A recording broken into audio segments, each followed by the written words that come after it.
shall we see a problem in this conjugate beam method? Okay, so now what I'm going to do here is actually I'm taking a beam. So as I said already in the class, actually this conjugate beam method, you will be always applying it when the value of I is varying for that cross section. Okay, so I said already that conjugate beam is actually an imaginary beam. Okay, so now we are going to solve a problem using this conjugate beam. This is actually a problem. We have to find the slope and deflection, and E and I values are given. Okay, now you just see a glance at this question how it is. You can see that the value of I here, value of I is for this first 10 meter is I, and I am having a force 75 kilonewton at point C, 150 kilonewton, and the value of I is 3I. Okay, and the value of D and B is 2I. Now I am taking moments. So when you take it as a moments about A, so what you will have? RB, right? We have to find the value of RA and RB. RB into right side anti-clockwise. So plus RB into what is the distance? 10 plus 10 plus 10 is 30. Then plus 75 into clockwise. 75 into 10.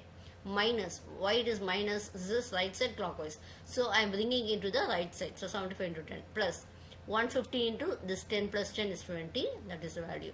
Okay. Similarly, upward forces equal to downward forces. So upward forces we have RA plus RB is equal to 75 plus 150. So we get the value of RA and RB.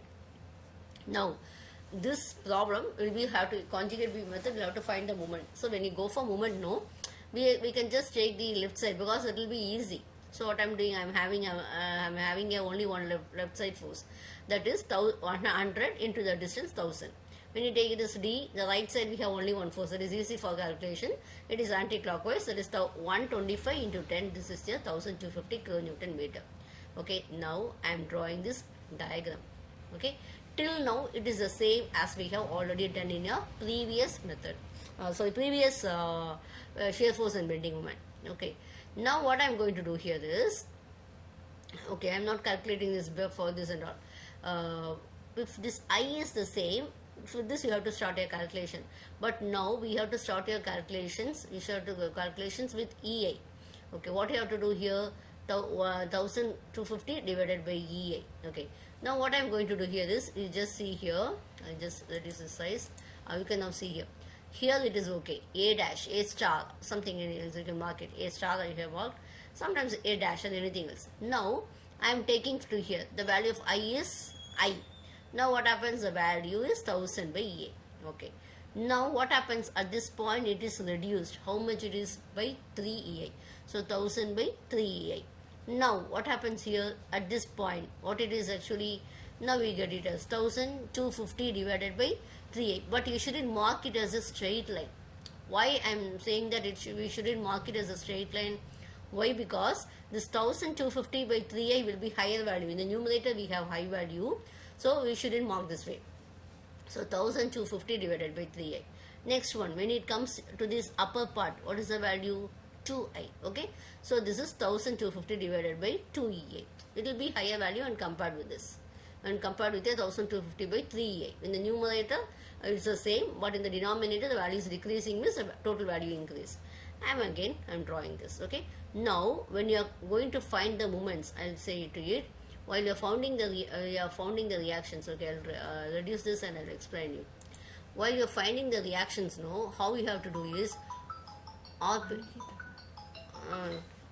dash into 30. So this RP dash into 30. Why I am making it as plus actually?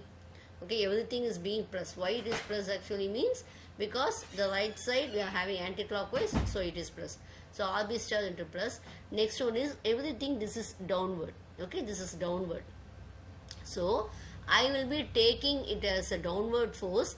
This area will be the force into multiplied by center of gravity. Okay, in the sense the distance. We will have the center distance, isn't it? So again I am repeating, when you take it as a moment, we will have to, the force is the area. The area is the force. So force into distance, that is your bending moment. That's a moment, isn't it? Force into distance. Here the force is your area. Okay, distance will be your center of gravity distance. I will say this. This I am taking first triangle. Okay, how it is? The height is half BH is area, half into 10 into 1000 by EI. Okay, so this we have taken it into 20 by 3. Why 20 by 3? Because we are taking it as 1250. This is actually 1000 by EI. Okay, so we take it as, we have to calculate this distance based on your B by 3. Okay, so we will take it as your, we will have to divide it by your center of gravity distance, you have to multiply. Okay, into 20 by 3. Okay, plus 1000 by, this is again, we get it as a small rectangle. Okay, that will be 1000 by 3EI into 10 into 15. Okay, so 10 into 15. Why 15? This 10 plus 10 by 2, we get it as 10 into 15. Next one. Again here, for this triangle, half into 10 into, okay, this they have marked, this you have a triangle formed over here. This is 1000 by 3AA, this is 1250 by 3AA. Okay, so when you are joining this point, you will get a small triangle. The height will be 1250 minus 1000, we get it as 250 by 3EI. So 1 by 2 into 10 into, the distance is 250 by 3EI into 20 by 3. Okay, this is moment about B. Okay, so moment about B. We have to calculate the distance from here, this distance. So how it will be? 10 plus this 20 by 3 plus 10. Okay. Again, now again, what happens here? We'll be adding this. Okay, plus half, next this triangle. Half into 10 into 1250 divided by 2EI. Next one, 20 plus into 20 plus 10 by 3. Okay. So similarly, I am finding the value of RB dash. Okay, this RA dash plus RB dash. How you will be doing this? Half into 10 into 1000 by 8. This is downward forces. This multiplied by this. You don't have this distance over there. Okay, so you won't have this distance over there. Okay, that will be doing this. Okay, now we have find out the value of RA star and RB star. Now how you will do this? Now we have to find the slope at particular point, this A. Okay, we have to find the slope at this point. Okay, so what we are going to do here?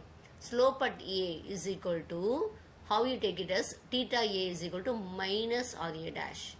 Okay, and when you take, that is slope and your force, we have to consider them. Okay, slope and your force only will have a relations in this. Okay, we know very well theta A is equal to minus RA star, RA dash. Okay, minus this. Now substituting the value of E and I, we get this as a radian. Similarly, slope at C, we take this point C. Okay, what will be our given value? Theta C is equal to, now what happens? RA star, this RA star is being added, plus again what will be a shear force. See, whenever you are going for a slope, again I am repeating, whenever you are calculating your slope, you will have to consider the shear force only. Okay, so that is the only one we have, that will be the shear force only. Deflections means we will have to go to the moment. Okay, so now what I am doing here is, when I am taking this theta C, shear force at conjugate, how will calculate here? When I am taking from here this RA star, next one will be my plus. Okay, plus half into, again 10 into, this is a triangle, so 1002 into theta C I am getting. Okay, so theta C I will be calculating along this force only. Don't consider that triangle or rectangle and all. Okay, I am getting this value theta C. Next one, theta D. Okay, when you take it as theta D, I will be making it, when you take it as a theta D, I can calculate it from my right side also. Okay, shear force from D dash. Okay, RD dash. Okay, I am calculating from my right side, RD dash, and what will happen here? This will be minus. Okay, why I am going for this? This is actually here. This I can calculate from my right side. So based on my, if I am going from left side, what will happen? I will have to calculate two forces and go on. I will have to calculate the triangle, that rectangle, that small triangle and all. So I am going from right side. Okay, so right side what happens? How you will calculate the shear force?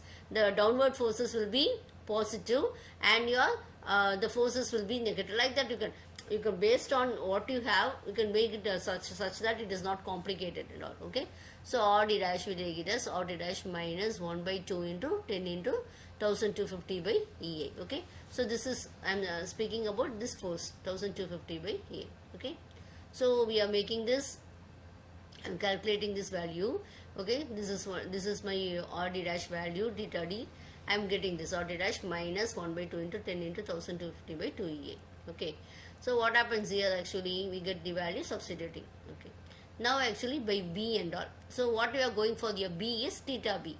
Okay. So theta B we have is equal to how much we get it as 1000 shear force at B for the conjugate beam. Okay. So when you take it as this beam, you already have this RB dash value and all. So that is RB dash by EA. How I start my value is 1, I'll be starting from my minus, okay, and I'll be ending in your plus and all, okay. So that's what you will be doing. When you are, see, when you are starting from the left side, you will be making it as plus and others as minus, okay, minus, and then others will be plus. When you are starting from your right side, what happens here? Why actually you are doing this? Okay, you will be making this left side forces means what will happen? Upward forces will be plus and downward forces will be negative, like that you can consider. Or otherwise, normally in conjugate beam, you go for the reverse. Okay, we go for the reverse. Again, I am saying we go for the force. Only RA dash is considered here in minus in conjugate solving. A normal bending moment solving and all, we won't consider that. But when you are going for conjugate beam solving, you have to take it in the reverse. Okay, now we are finding the deflections and all. Now it is okay. Now we have to find the deflections and all. You have to find the deflection at other points means, I already said that it will be equal to your bending moment. I am just finding the deflection at C point, okay. So YC and all. YC means what will happen, that is the deflections will be equal to the bending moment at C. That for C dash, that you have to calculate only for your conjugate beam. Please don't consider your whole real beam. Forget it, okay. So what happens, bending moment for C is, what you are going to do? C is, here it is, okay. So I am calculating from here. So what will happen, I am having one force here. So it will be a clockwise. So RA dash into your distance, where it is here, RA dash into 10 minus again 1 by 2 into 10 into 1000 by EA into 10 by 3. Why I am going for 10 by 3? Since because you are going to locate your center of gravity, okay. We don't take it from A. Please don't consider from A. From C it is 10 by 3, okay. So I am getting this value, okay. So this will be the method that has to be followed when you take it as your, when you go for this calculations in conjugate beam, okay. Again I am repeating, the shear force will be calculated, how it will be based on area, okay. That area is very much important. When you take it as a moments and all, we will have to consider the distance only, okay. That will be consideration when you take it as your deflection, okay. So this will be normally when you are going the complex problems which involve, already I have given you a video regarding cantilever beams. So you please refer these videos and you can solve this easily.